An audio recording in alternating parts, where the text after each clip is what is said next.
નમસ્કાર. આજના આ વિશ્લેષણમાં આપ સૌનું સ્વાગત છે. આજે આપણે એક એવી પ્રાચીન અને અદ્ભુત રચના વિશે વાત કરવાના છીએ જેનું નામ છે પરમ માંગલિક ગાયત્રી કવચ. ખરેખર આ કોઈ સામાન્ય લખાણ નથી. આ એક એવી ચોક્કસ પદ્ધતિ છે જ્યાં ધ્વનિ એટલે કે અવાજ અને ધ્યાનના સમન્વયથી એક ખૂબ જ મજબૂત આધ્યાત્મિક સુરક્ષા કવચ ઊભું કરવામાં આવે છે. તો ચાલો બહુ મોડું કર્યા વગર સીધા જ આ કવચના મૂળભૂત માળખામાં ડૂબકી લગાવીએ અને સમજીએ કે આખી આ સિસ્ટમ કામ કઈ રીતે કરે છે. આજના આ સફરમાં આપણે મુખ્યત્વે 5 બાબતો પર ધ્યાન આપીશું. સૌથી પહેલાં ગાયત્રી માતાનું દિવ્ય ધ્યાન, ત્યારબાદ કવચનું આખું મૂળભૂત માળખું, દશે દિશાઓમાં રક્ષણાત્મક કવચ કઈ રીતે બને છે તે, અક્ષરોથી શારીરિક અંગોની રક્ષા અને છેલ્લે આ કવચના પાઠનું અંતિમ ફળ.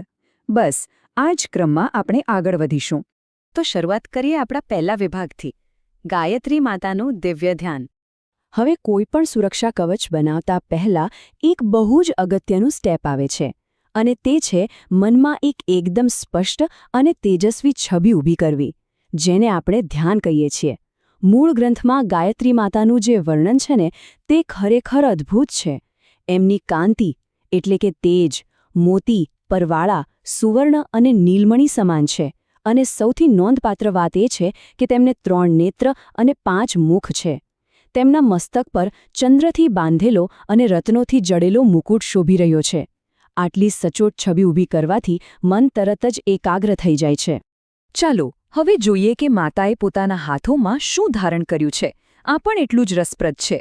વર, અભય, અંકુશ, પાશ, ઉજ્જવલ પપ્પર, ધનુષ્ય દોરી, શંખ, ચક્ર અને 2 કમળો. ગ્રંથમાં માતાની 24 તત્વરૂપ અવયવોવાળી કહ્યા છે. આ બધી વસ્તુઓ માત્ર કોઈ કાલ્પનિક ચિત્ર નથી ઊભું કરતી, પરંતુ આપણા ધ્યાનને એકદમ સ્થિર કરવા માટે એક એન્કર એટલે કે મજબૂત આધાર પૂરો પાડે છે. ધ્યાન પછી હવે આપણે જઈએ બીજા વિભાગ તરફ, કવચનું મૂળભૂત માળખું. ધ્યાનની પ્રક્રિયા પૂરી થાય એટલે ગ્રંથ આપણને આ કવચના ટેકનિકલ બ્લુપ્રિન્ટ તરફ લઈ જાય છે અને આ માળખું એકદમ વ્યવસ્થિત રીતે ગોઠવાયેલું છે. જુઓ, આ કવચના ઋષિઓ છે બ્રહ્મા, વિષ્ણુ અને મહેશ્વર. છંદોની વાત કરીએ તો તેમાં ઋક, યજુઃ, સામ અને અથર્વ એમ 4 વેદના છંદોનો સમાવેશ થાય છે. દેવતા બ્રહ્મરૂપ છે, બીજ મંત્ર છે તત, તેની શક્તિ છે ભર્ગ અને કીલક છે ધિયઃ.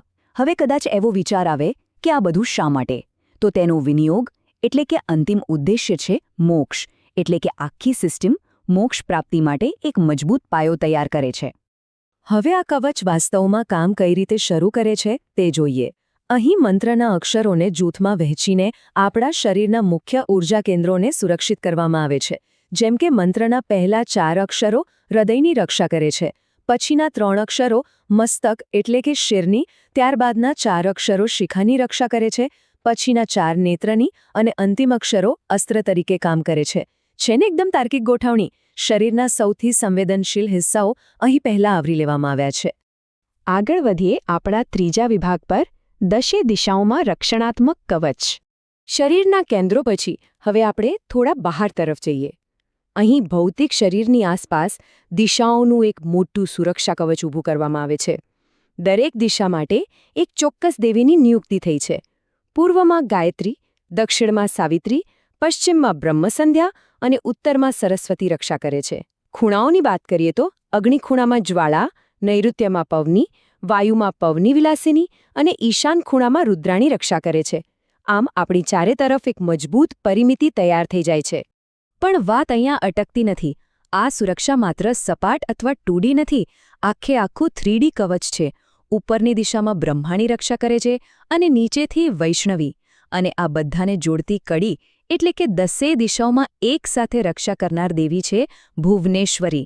આનો સીધો અર્થ એ કે વ્યક્તિની આસપાસ એક સંપૂર્ણ ગોળાકાર અભેદ્ય બખ્તર રચાઈ જાય છે, જેમાં કોઈ છિદ્ર નથી. હવે સૌથી રોમાંચક એવા ચોથા વિભાગ તરફ જઈએ, અક્ષરોથી શારીરિક અંગોની રક્ષા. આ ભાગ મને અંગત રીતે આખા ગ્રંથનો સૌથી જટિલ અને માઇક્રો લેવલનો ભાગ લાગે છે. અહીં મંત્રના એક એક અક્ષરને સીધા જ આપણી શરીર રચના સાથે જોડી દેવામાં આવ્યા છે. ધ્વનિને માનસિક રીતે ચહેરા પર સ્થાપિત કરવાનો આ પ્રયોગ અદ્ભુત છે. જેમ કે ભર્ગ લલાટ એટલે કે કપાળની રક્ષા કરે છે, વી ભ્રુકુટીની, તું ઉપરના ગાલની, વ નાકની અને રે મુખની રક્ષા કરે છે. અવાજને જ ઢાલ બનાવીને તેને શરીર પર ફિટ કરવાની આ કેટલી બારીક પદ્ધતિ છે, ખરું ને? અને આ પદ્ધતિ માત્ર ચહેરા સુધી સીમિત નથી. તે છેક માથાથી લઈને પગ સુધી વિસ્તરેલી છે. દે કંઠ માટે, સ્ય અને ધી જમણા અને ડાબા હાથ માટે, મ હૃદયના અંદરના ભાગ માટે, હી પેટ માટે, અને એમ કરતાં છેક નીચે યા બંને પગ માટે છે, અને છેલ્લો અક્ષર ત એકસાથે સર્વ અંગોની રક્ષા માટે છે. સરળ શબ્દોમાં કહીએ તો ગ્રંથ એ સુનિશ્ચિત કરે છે કે શરીરનો એક નાનો સરખો અંશ પણ અસુરક્ષિત ના રહી જાય. અને હવે આપણે પહોંચ્યા છીએ આપણા અંતિમ 5ના વિભાગ પર, કવચના પાઠનું અંતિમ ફળ. કોઈપણ પ્રાચીન ગ્રંથના અંતે એક ફલશ્રુતિ હોય છે, જેમાં આ પાઠ કરવાથી શું આધ્યાત્મિક ફળ મળે છે તે દર્શાવવામાં આવે છે. આ કવચના ગ્રંથ મુજબ જે કોઈ આ કવચનો પાઠ કરે છે અથવા તો શ્રદ્ધાથી માત્ર સાંભળે છે, તે તમામ પાપોમાંથી મુક્ત થઈ જાય છે અને અંતે પરબ્રહ્મને એટલે કે સર્વોચ્ચ સત્યને પામે છે. આ કોઈ નાનું વચન નથી, આ એક ખૂબ જ મોટો આધ્યાત્મિક દાવો છે. અહીં એક બીજો બહુ જ રસપ્રદ અને ચોક્કસ આંકડો પણ આપવામાં આવ્યો છે, 1000. ગ્રંથ કહે છે કે આ ગાયત્રી કવચનો પાઠ કરવાથી એટલું જ ફળ મળે છે જેટલું 1000 ગાયોનું દાન કરવાથી મળે. આપણે જાણીએ છીએ કે પ્રાચીન સમયમાં 1000 ગાયોનું દાન કરવું એ ખૂબ જ મોટું, મહાન અને ઐતિહાસિક પુણ્યનું કાર્ય ગણાતું હતું. એટલે આની સરખામણી એ દર્શાવે છે કે આ કવચનું મૂલ્ય કેટલું વિશાળ છે. તો આજના આ વિશ્લેષણને અંતે એક સવાલ થાય છે, અને તે ખરેખર વિચારવા જેવો છે. અવાજ એટલે કે મંત્રના ધ્વનિને આટલી ચોકસાઈથી આપણા શરીર અને અવકાશ સાથે જોડવા માટે જે ગહન એકાગ્રતાની જરૂર પડે છે, શું એ પ્રક્રિયા પોતે જ આપણામાં એક જબરદસ્ત માનસિક અને આધ્યાત્મિક સ્થિતિસ્થાપકતા નથી ઊભી કરતી?